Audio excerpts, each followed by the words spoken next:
All right, guys. So I'm back again with the 2.2 lesson. Now, this is the part where you guys probably don't know some of this stuff. You probably know some of it, but not all of it. So today, what we're talking about is the other triangle theorems that you may or may not already know. Excuse me. Specifically, the mid-segment isosceles and equilateral properties. All right. So, firstly, let's just talk about how we classify triangles by its sides or angles. Okay, so let's start with by angles. So if you have an acute triangle, we all know that acute angles are less than 90 degrees. Well, in an acute triangle, all of the angles are less than 90 degrees. All right. So that means every interior angle inside the triangle would be less than 90 degrees. That's typically most triangles that you come across will be acute triangles, typically. That's not always true, but typically they are. Now, a right triangle, you guys should also be fairly familiar with that. You've seen right triangles, Pythagorean theorem mainly, and then in other cases. So, right triangles only have one angle that's equal to 90 degrees. And remember, typically you would see that denoted by a little square over that angle to denote the 90 degrees. Now, obtuse triangles, you have one angle that is greater than 90 degrees. So if you have one angle in that triangle that's greater than 90 degrees, it's an obtuse triangle. And then lastly, it says equilateral, but it's actually equal angular. Equal angular.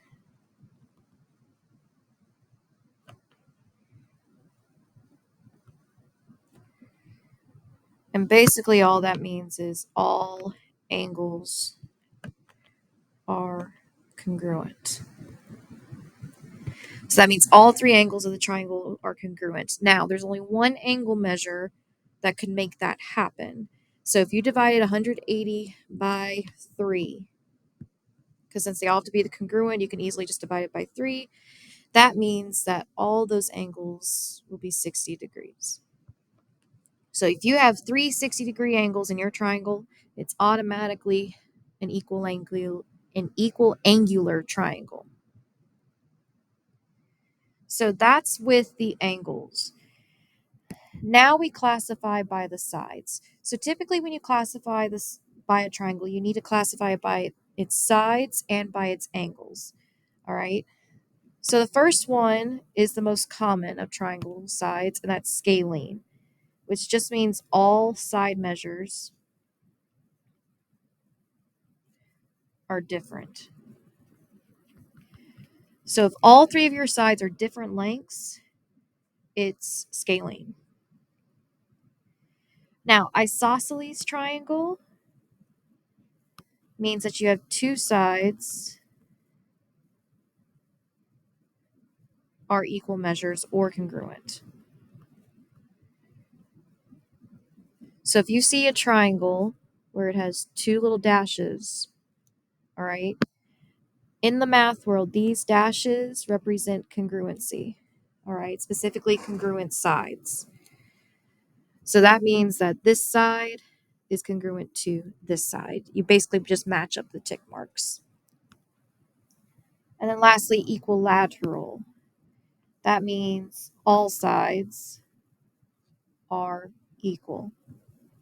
So that means all three sides of the triangle, if you saw it, would have those little dashes on them because they would all be congruent.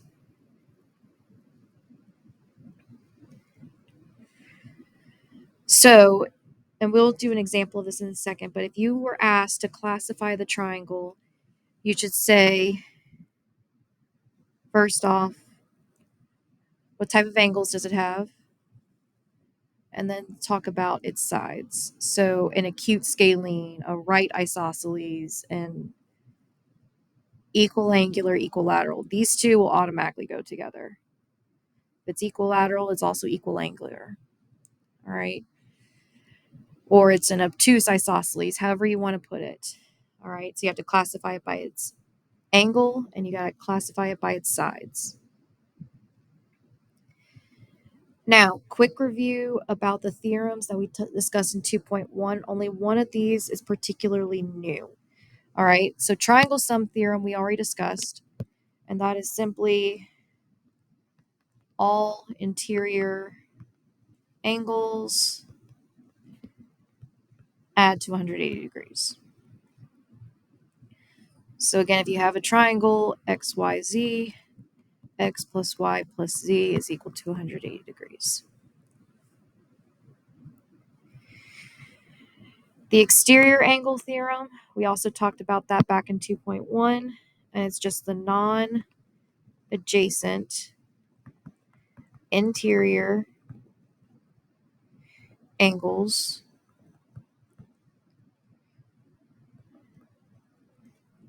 have a sum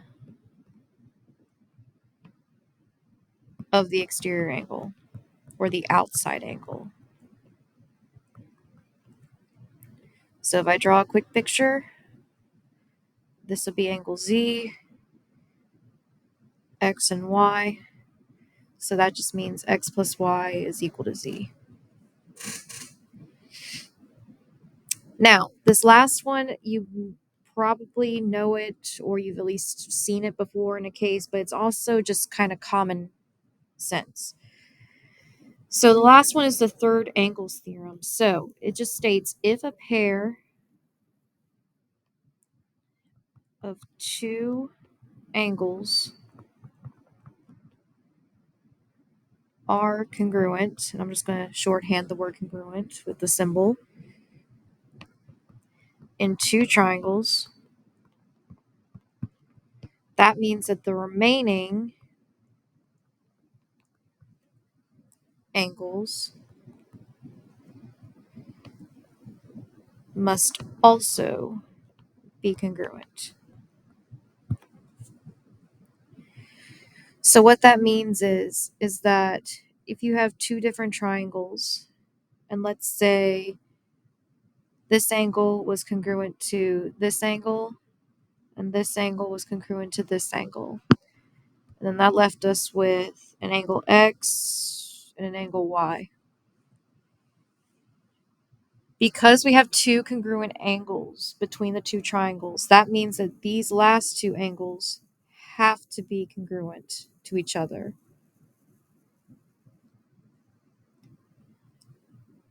Because again, if you use triangle sum theorem, it would make sense because if you added up these two angles, subtracted from 180, you'll get angle X. If you add up these two angles, subtract from 180, you'll get Y. Well, if these two and these two angles are congruent, that means that you will get the same number. So angle X has to be congruent to angle Y. And again, remember, this sign just means congruent. It's just an equal sign with a little squiggle on top. It's congruent. All right, so let's try an example or two of these. So first off, we're going to classify the triangles based off of their side lengths and angle measures. So I'm going to do a couple of these. So the first one I'm going to do is the second one right here. Now, right off the bat, what draws my attention is the little box here. That means we have a 90-degree angle. So automatically, we have some type of right triangle.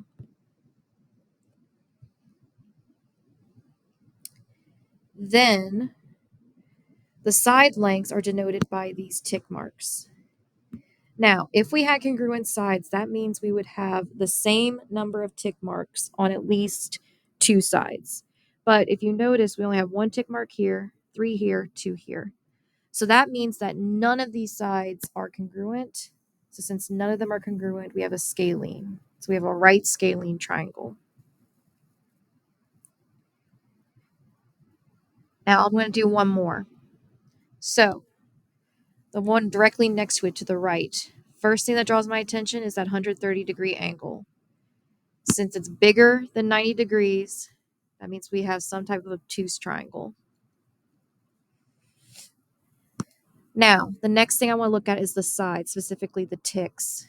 So, notice how right here we have 2 tick marks, but they both only have 1 tick.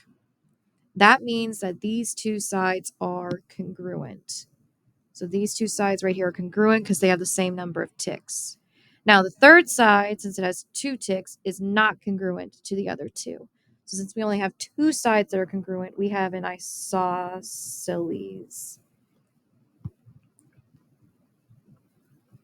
triangle. So we have an obtuse isosceles. Now the other 2 should be fairly easy to classify on your own. All right.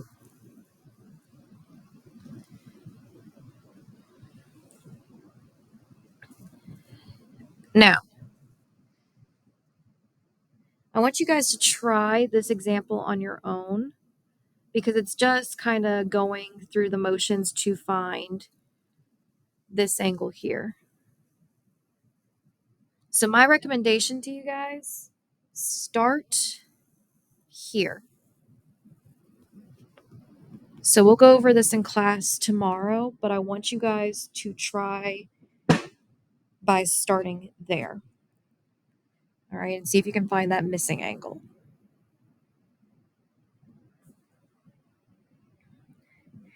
All right, the challenge, solve for x. Now, this is quadratic.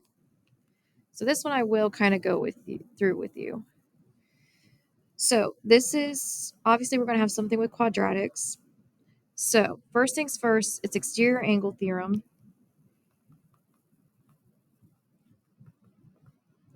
All right. Now, that means that since it's exterior angle theorem, that means I'm going to add these 2 and set it equal to this one. So 3x squared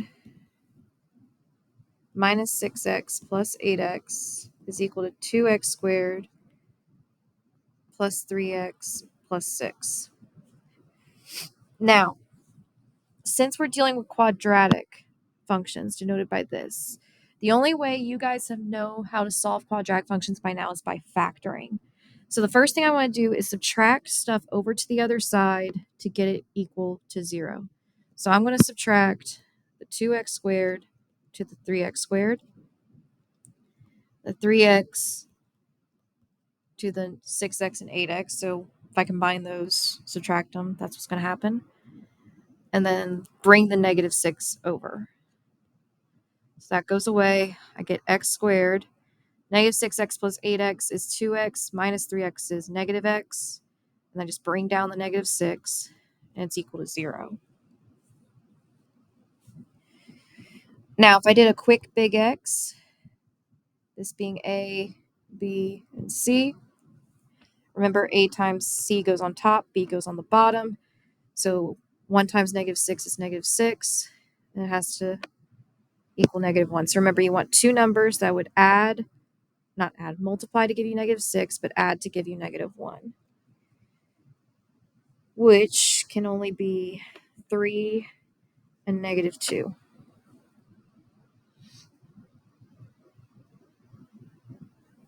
Oops, sorry, backwards. It'll be 2, negative 3, because we want to add to a negative number. So since my A value is 1, I could just bring these over into my brackets. So it'd be x minus 3, x plus 2 is equal to 0. Set these both equal to 0 on their own, and then solve them individually. So x equals 3, and x can equal negative 2. Now, one of these answers does not belong, and the answer that does not belong is this negative number. And the reason is that if we plug the negative 2 back into x, specifically this one up here, if you multiply a negative number by a positive number, it becomes negative, and we cannot have a negative angle measure, at least when we're dealing with geometry.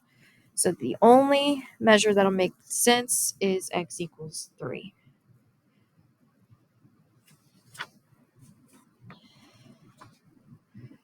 All right, so continuing on. What is an isosceles triangle? Isosceles triangles has two congruent sides.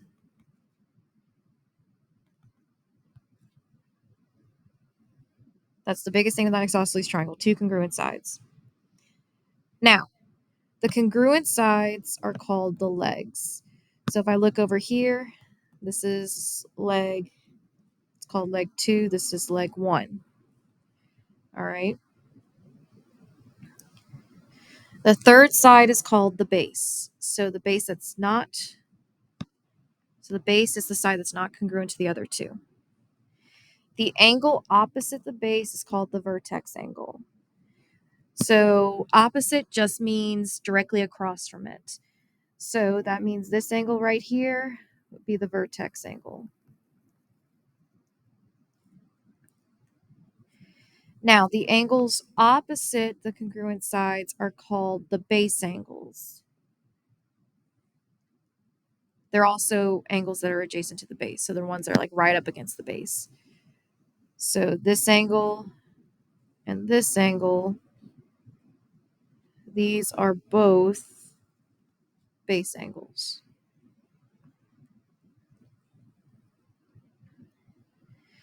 Now, the thing about those base angles is because since they're opposite the congruent sides, that means that those two angles are congruent as well. So yes, if you have two congruent sides of your triangle, you automatically have two congruent angles. So on top of that, these two angles are also congruent. Now, the actual isosceles triangle theorem is if the adjacent sides of a triangle are congruent, so the adjacent sides are congruent, then the angles opposite the sides are also congruent. All right.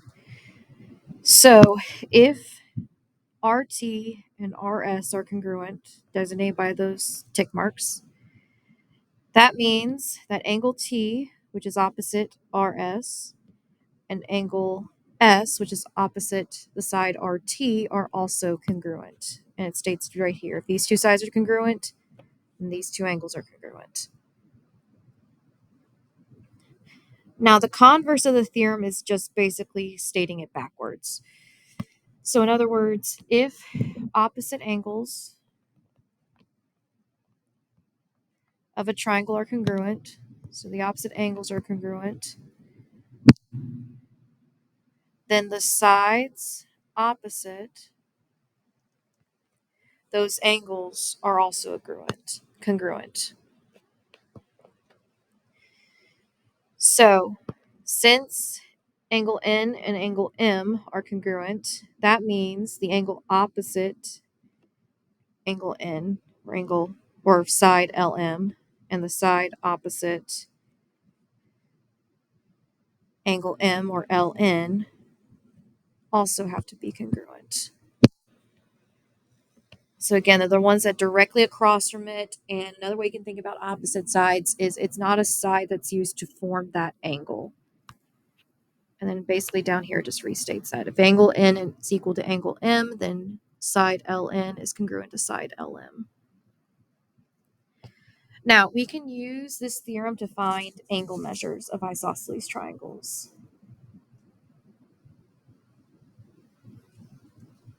So, for example, and this is the one I'm going to do with you guys, we're going to find the measure of angle E for triangle DEF. Now, based off of the triangle, we have two congruent sides. So that means we have an isosceles triangle. That also means that the angles directly across from those sides are congruent. So 5x has to be equal to 3x plus 4. So they already set that up for us to solve. So if I subtract the 3x to both sides, I get 2x is equal to 14, divide by 2, x is equal to 7. Now, I'm going to take that 7, plug it back in for one or the other of the x's. So since they're congruent, if you plug it into both of those triangles, you should get the exact same answer. So since we're finding angle E, I'm going to plug it into 3x plus 14. So if I have 3 times 7 plus 14, this would be 21 plus 14, which is 35 degrees. So the measure of angle E is equal to 35 degrees. Now, just to check, I'm going to see if it also matches up to angle D. So 7 times 5, 35. So we're good. Now, let's say they asked me to solve for angle F, just as an example. Now I can use the triangle sum theorem, or if we didn't know what these sides were already, we could say that 5x plus 3x plus 14 plus y, let's call this y, is equal to 180. Well, we already know that both of these are equal to 35. All right. So typically, if you did not know what they were, but they were congruent, you would do this part first and find those two angles.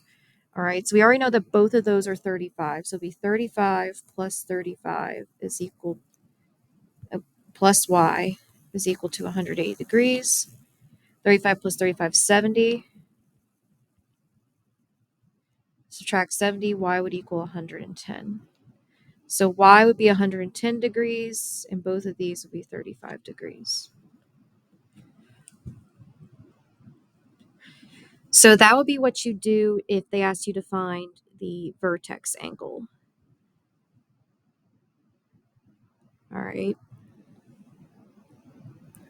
Now, I want you guys to try these other two examples on your own, and I will post the key in the key page for you guys to check. Now, equilateral is pretty straightforward because basically it's just saying that all angles are equal, all sides are equal. So if a triangle is equilateral, it's also equiangular. So in other words, if all sides are congruent, that's what equilateral means. That means all angles are congruent. That's what equiangular means. It's kind of in the name. And then the opposite is also true. The corollary is if a triangle is equiangular, then it is also equilateral, which it's shown here. So since angle A, B, and C are congruent, that means side AC, BC, and CA, and I completely marked those out of order, but that's okay, are congruent as well.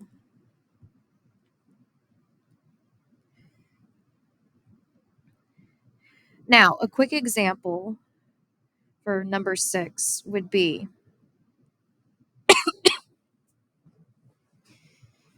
since we know that these three sides are congruent, that means we have to assume that all three of these angles are congruent. Now, since all three angles are congruent, that means that each angle has to be equal to 60 degrees. This has to be 60 degrees, 60 degrees, 60 degrees. And again, that's just because 180 divided by 3 is 60. All right, so if you have three congruent angles in a triangle, all angles in a triangle have to add up to 180. The only angle it could be is 60. So if we're solving for x, all I got to do is set 2x minus 6 equal to 60. Another way you could have done it is you could also do 3 times 2x minus 6 is equal to 180. Because if you multiplied that angle measured by 3, it should give you 180. I think this one in particular is the easiest, but you have to remember that the angle measure of an equilateral triangle is always 60 degrees.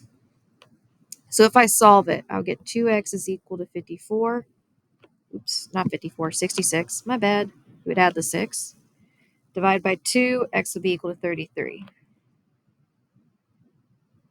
And I could try it again over here. So let's say I divided by the 3 first here. You could also distribute, but it's actually easier to divide by the 3. I get 2x minus 6 is equal to 60. So 2x is equal to 66. X is still equal to 33. All right. So x is equal to 33. Now, the other would be if both sides were equal. So that means that this side is congruent to this side. Now, from there, you should have enough information to solve for the side length. So solve for y first, and then plug back in for the side mn, which is this side right here. And to be honest, since they're congruent, it doesn't really matter which expression you plug it back into. All right, so try that one on your own. All right, the last thing we're going to talk about is the mid-segment of a triangle. So the mid-segment of a triangle is a segment that connects the midpoints of two sides of a triangle. So it's a little hard to see in this picture, but let's say this triangle, the midpoint's right here. That means that it connects into two congruent segments. So this is the midpoint of this segment of the triangle right here. Now, if we look at all three of the sides and found the midpoints of all three sides, so here, here, and here, that means we have three sets of congruent halves. Now, one mid-segment would connect two of those midpoints together. So within a triangle, there are actually three mid-segments. So if you connect all the two of the three different midpoints together, you'll end up with three mid-segments total. So again, mid-segments are connections of the midpoints of two sides of a triangle, and there are three mid-segments per triangle.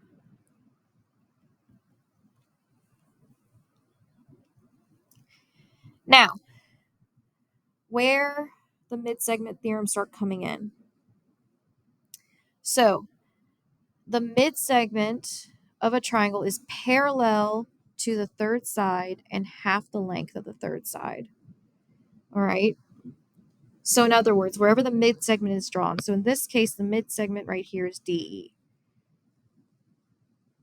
So this right here is the mid-segment. It's parallel to the side that is not having its midpoint being used to create the mid-segment. So that means that DE is parallel, which is denoted by these arrows right here, to AB. Because that's the side that's not being used to make the mid-segment. So DE is parallel to AB. That also means that it is half the length of AB. So for example, let's say AB was 6 units long. That means DE would be 3 units long because that's half of 6. So if we look at the bigger picture of the triangle, all right, if we look at the mid-segments are right here. So AB, BC, and AC. So the mid-segments are AB, AC, and BC. Now, it's always parallel to the third side, so I'm going to use arrows to denote that. So that means that AB is parallel to YZ. So AB is parallel to YZ. AC, I'm going to use 2 arrows to denote that parallel is parallel to XZ.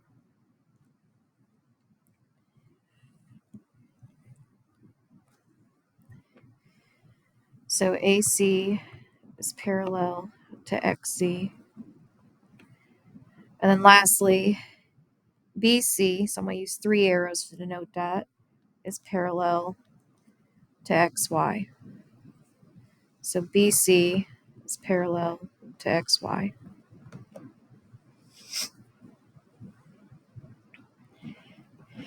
Now, the lengths are exactly the same. So that means that AB will be equal to half of YZ. AC would be equal to half of XZ. BC would be equal to half of XY. Now, the converse of that is that twice AB, or 2 times AB, would be equal to YZ, and so on and so forth. So twice AC would be equal to XZ, twice BC would be equal to XY. Now, let's use the mid-segment theorem to solve some of these examples. So I'm going to do some of them, and then whatever I don't do, you guys need to try on your own. All right. So first off, it says to find CD. So we're finding the length of this segment right here. Now they gave us the length of its corresponding third side. So that means, since this is the mid segment and this is its corresponding third side, that means that 1/2 of XZ is equal to CD. So in other words, if we do 1/2 times 16, that would give us CD. So that's the same thing as dividing 16 by 2, so that would be 8. So this right here would be equal to 8. All right, let's look at part 2. So they want us to solve for x. All right. So if we're solving for x, again, QR is the mid segment to YW. All right. So that means that 1/2 of YW is equal to QR. Now, for this one, because what it looks like is we'll have to distribute 1/2 and stuff, and fractions can get ugly, I suggest using the YW is equal to twice QR. So I'm going to take these expressions and plug them in for their respective sides. This will be x plus 9 is equal to 2 times 2x minus 3. And again, I'm using this so that I don't have to worry about the fraction side of it. So I'm going to distribute that. So I get x plus 9 is equal to 4x minus 6. Subtract the x over to the other side. I get 9 equals 3x minus 6. Add the 6. I get 15 equals 3x. So x is equal to 5.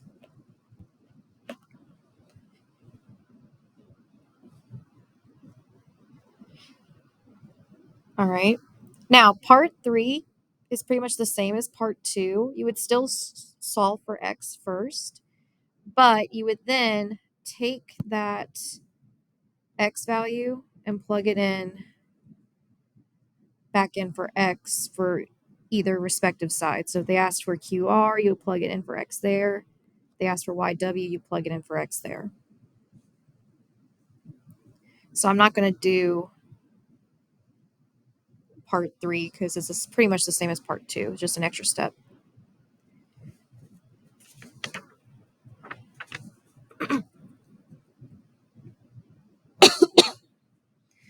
Now, these last 2 I'm going to do with you. All right. So it wants us to find all the missing angles or sides shown. So specifically here, it wants to find these three angles. Now, some things that we can note is that if you notice, these two lines right here clearly look parallel. So we're going to assume that this is a mid-segment. All right. Now, to find those angles, I'm going to first start with the little baby triangle right here by using the triangle sum theorem. So I'm going to add 54 and 37, and that right there will give me 89 degrees.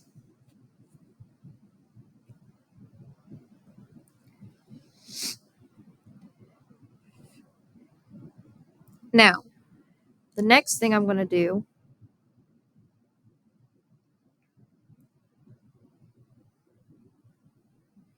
is find angle C. All right, so with angle C, if you notice, the 89 and angle C are a linear pair. So I can subtract 89 from 180 to get angle C, which is 90 degrees. Or 91, my bad, not 90. 91 degrees.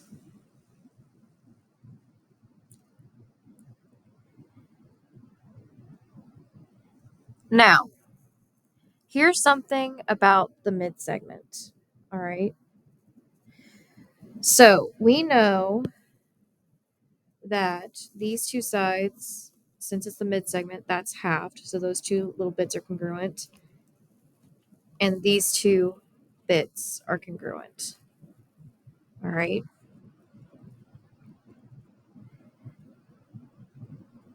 Now, when we get into the triangle sum theorems, okay, or not the triangle sum theorems, but when we get into congruent triangles, what we'll learn is that if two triangles share two congruent sides and an angle, because if you look right here, they both share 37. So the little baby triangle where most of the angle measures are, and then the big triangle containing all the letters, all right? We can assume that since we have a congruent side here and here, and it's half of these congruent sides. This is called similar triangles, all right? And again, we'll go through that briefly later, but what we can assume is that if you have a similar triangle, that means the side lengths are different, but the angle measures are the same. So we can assume that angle A is 89 degrees and angle B is 54 degrees because those are the corresponding angles connected with those two. Now, again, we'll get more into that in the next unit when we talk about similarity. The biggest one that I wanted you to be able to find was this angle right here. You could have found that angle. Good job. Now, the last one, we're finding side lengths. So again, if we take a quick look, we can assume that the 14 and the y is, that segment y is the mid-segment. So since segment y is the mid-segment, that means these two little segments are congruent, and these two little segments are congruent because they're formed by the midpoints. Thus, since these two segments are congruent, that means x is automatically 21.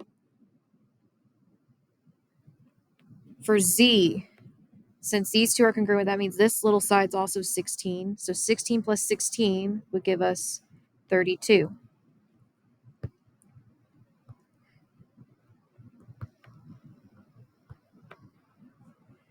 And then lastly, remember, y, so segment y is going to be half of segment 14 because the mid-segment is half of that third side that it's not formed by. So 14 divided by 2 is 7.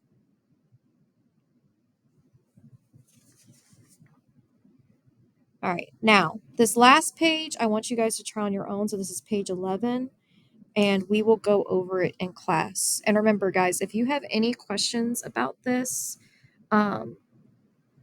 please let me know. So again, try all the ones that we did not do as again for extra practice. But really, I just want you to get the notes down.